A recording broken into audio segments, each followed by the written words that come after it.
సర్వకాల సర్వావస్థలయందు మాకు తోడుగాను నీడగాను మాతోనూ ఉంటున్నటువంటి మా ప్రియ పరలోకపు తండ్రి, మీ పవిత్రమైన ఘనమైన నామమును బట్టి మిమ్మను స్తుతించి కీర్తిస్తూ ఉన్నాము. దయగల దేవ, మీరు నమ్మకమైన దేవుడు. మా పట్ల మీరు సమృద్ధి అయిన కృపను అనుగ్రహిస్తూ ఉన్నారు. మాలో ఉన్నటువంటి అనేకమైన బానిసత్వముల నుండి మమ్మలను విడిపిస్తూ వస్తున్నారు తండ్రి. మమ్మల్ని నీ వాక్యము చేత, సత్యవాక్యము చేత మమ్మలను స్వతంత్రులనుగా చేస్తూ ఉన్నారు ప్రభా. మీరిచ్చిన స్వాతంత్రతని బట్టి మేము జీవించుటకు, మీ వాక్యానుసారంగా జీవించటానికి మాలో ఒక్కొక్కరికి నీ కృపను దయచేయమని ప్రార్థిస్తున్నాను ప్రభువా. ఈ రాష్ట్ర ప్రజలు ఎంతో భయంకరంగా మారిపోయారు స్వామి. ఎక్కడ చూసినా అల్లకల్లోలాలు నాయన. యవనస్తులు గంజాయికి లోనై ఎంతో చెడిపోతున్నారు తండ్రి. ఎంతోమంది తల్లిదండ్రులు ఎంతగానో ఏడుస్తూ ఉన్నారు ప్రభా.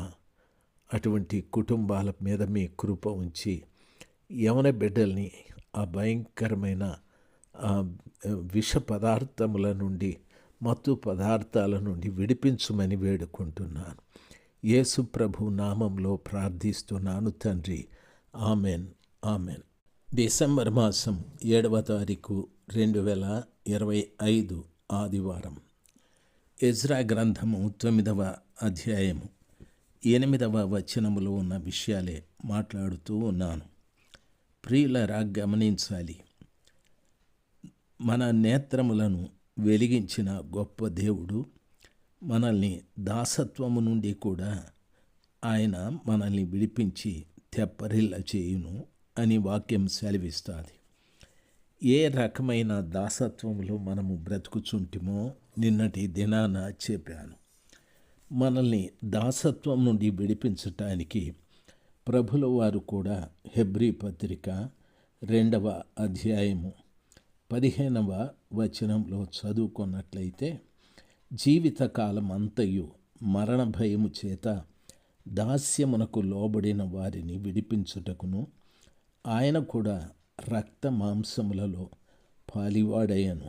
ఏలయనగా ఎంత మాత్రమును దేవదూతల స్వభావమును ధరించుకొనక అబ్రహాము సంతాన స్వభావం ధరించుకొని ఉన్నాడు.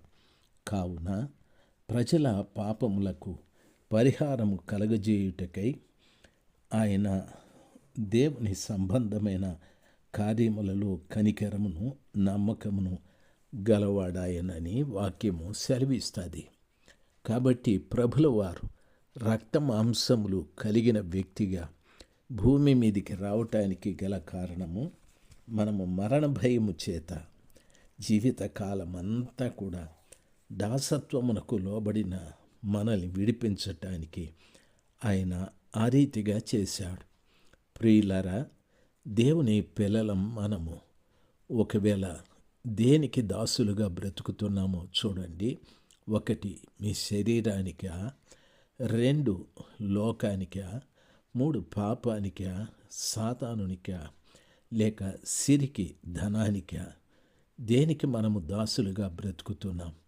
ప్రభుల వారు చెప్పారు, 2 యజమానులకు మీరు దాసులుగా ఉండకండి.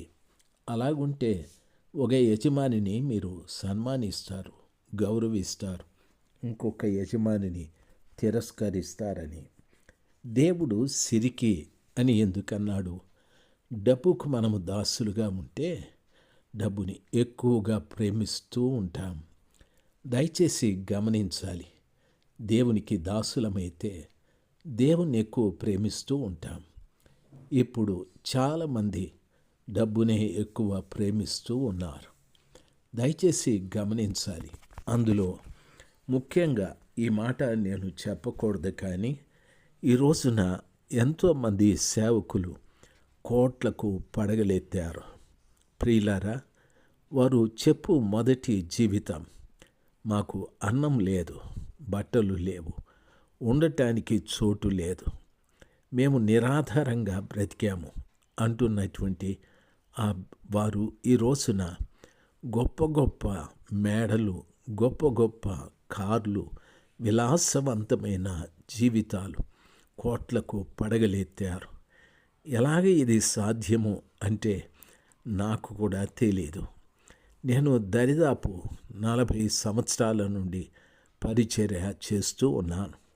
కానీ ఇప్పటికి కూడా నాకు ఇల్లు లేదు.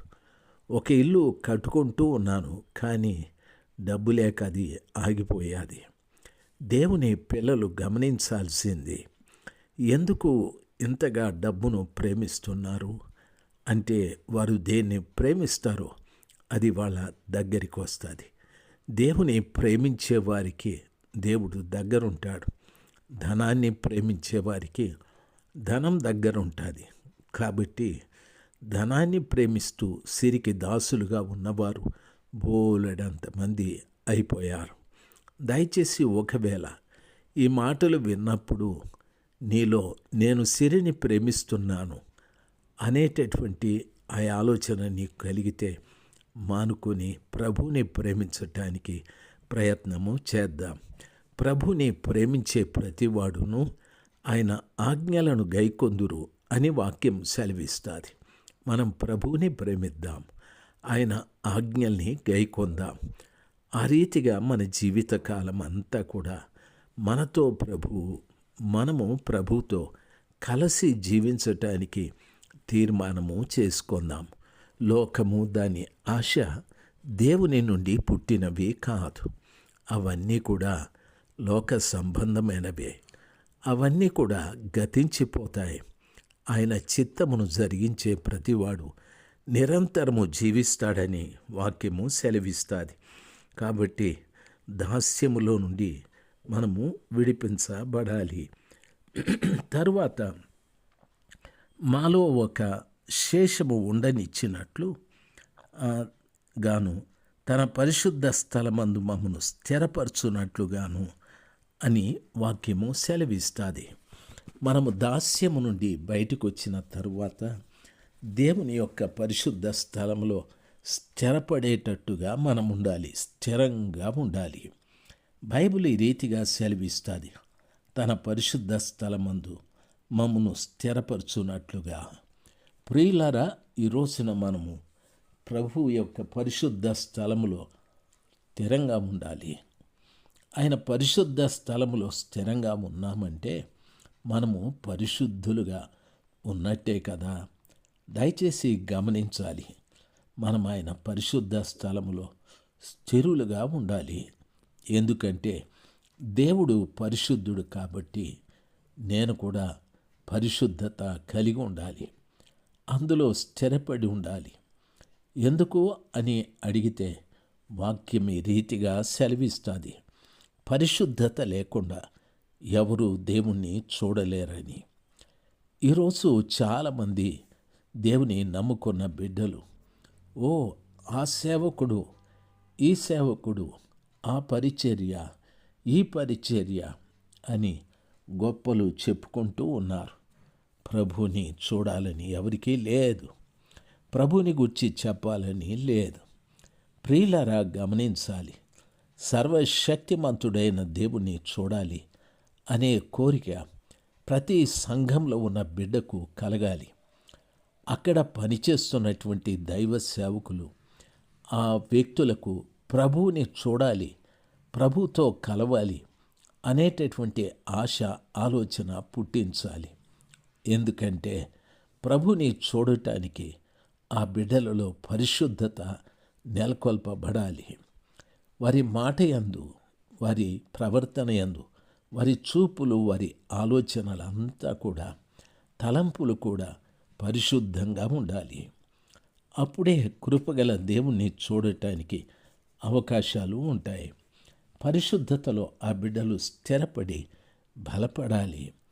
ప్రభువు రాకడ వరకు వారు పొంది ఉన్న పరిశుద్ధత నుండి ఏ పరిస్థితుల్లోనూ తొలగిపోకుండా ఉండటానికి వారు ప్రయత్నము చేయాలి. ఆ రీతిగా దేవుని యొక్క కృప వారి మీద సమృద్ధిగా ఉండి ప్రతి వారు కూడా పరిశుద్ధంగా జీవిస్తూ పరిశుద్ధుడైన దేవుని రాకడ కొరకు ఎదురు చూస్తూ ఉండాలి. ఆ గొప్ప దేవుని యొక్క కృప ప్రతి వారి మీద సమృద్ధిగా కుమ్మరించబడి ఈరోజు వాక్యం వింటున్న ప్రతి బిడ్డ పరిశుద్ధులుగా మార్చబడి పరిశుద్ధులుగా జీవిస్తూ పరిశుద్ధుడైన దేవుని కొరకు ఎదురు చూసి ఆ పరిశుద్ధమైన పరలోక రాజ్యంలోనికి ప్రవేశించుటకు యోగ్యులుగా మారుదురుగాక. Amen, amen. ప్రియులారా, 8వ వచనమే చెప్తూ ఉన్నాను.